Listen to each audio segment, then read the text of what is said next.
निघाले मी चल येतो तिकडं हरामखोर आग निघाले चल सागर चांगलं निघाले मी तुझ्या सांगत नाही तुझा मराठी गावा बोलून काढणार दलित बांधव आमच्या बाजूला भरणार सगळा धंदा बंधारे बांधव आमच्या बाजूला भरणार मराठी सुद्धा तुझा गावा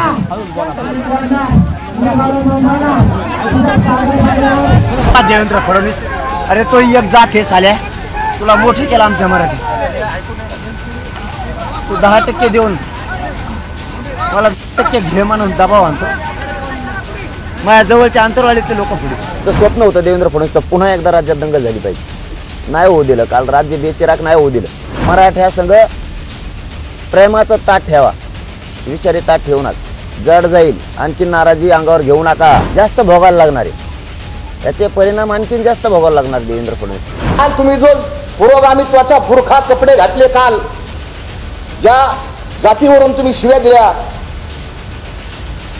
सरकारकडून जर आपल्याला काम करून घ्यायचं असेल काम काढून घ्यायचं असेल तर व्यवस्थित सभ्य भाषेत बोलावं लागतं। मनोज जरांगेंच्या या वक्तव्यानंतर सर्वांच्या मनात एकच प्रश्न आला, जरांगे राजकारण करतायत का? जरांगेंच्या मागे राजकीय ताकद आहे का? संशयाला कारण नाहीये। जरांगेंची मागणी होती आरक्षणाची, पण त्यांना हवं तसं झालं नाही आणि त्यांनी थेट फडणवीसांची जात काढली। तू कोणता असला बामने कावा करून देव म्हणतो 10% आरक्षण दिलंय मी माझ्या पाटील साहेब गेल्या 6 महिन्यापासून तुम्ही या समाजाला बांधून ठेवलेलं आहे, तुम्ही यामध्ये द्यायचं नाही मला त्याला एकतर मी मुंबईला जाऊन आरक्षण देणार। जरांगेंनी फडणवीसांची जात का काढली? जरांगे ब्राह्मण विरुद्ध मराठा नवा संघर्ष सुरू करतायत का?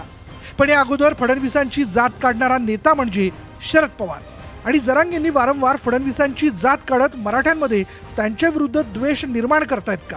आणि कुणाच्या सांगण्यावरून?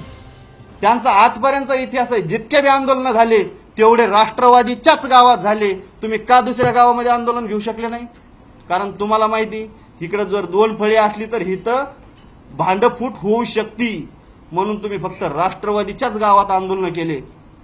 तुम्ही राष्ट्रवादीला सपोर्ट करतात आणि तुमच्या पाठीमाग मी 100% पुराव्यानिशी सांगतो की शरद पवार साहेबांनी आणि टोपे साहेबांनीच हात दिलेला आहे आणि तुम्ही त्याच्याशिवाय इथपर्यंत पोहोचू शकत नाही।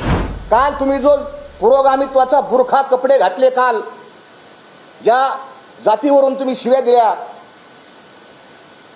सरकारकडून जर आपल्याला काम करून घ्यायचं असेल काम काढून घ्यायचं असेल तर व्यवस्थित सभ्य भाषेत बोलावं लागतं। कुठून बळ आलंय?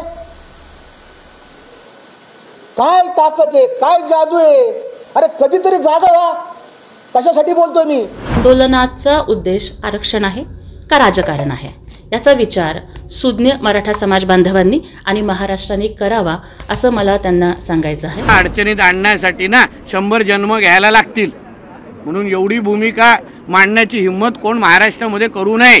आम्ही लोक इथे आहोत, पण आमच्या म्हणजे एका माजी मुख्यमंत्र्याला, एका आताच्या उपमुख्यमंत्र्याला, एका सन्मानित नेत्याला शिव्या दिला जात आहेत, साधा बीप पण वाजवला नाही कुठल्याही चॅनलने।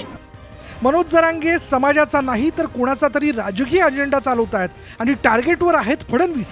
शरद पवार ते टोपे कधीही कुठल्या राष्ट्रवादीच्या नेत्यावर, मराठा नेत्यांवर टीका करायची नाही, पण फडणवीसांना टार्गेट करायचं। जरांगेंच्या या राजकीय आवेशानंतर आता भाजपही आक्रमक झालाय।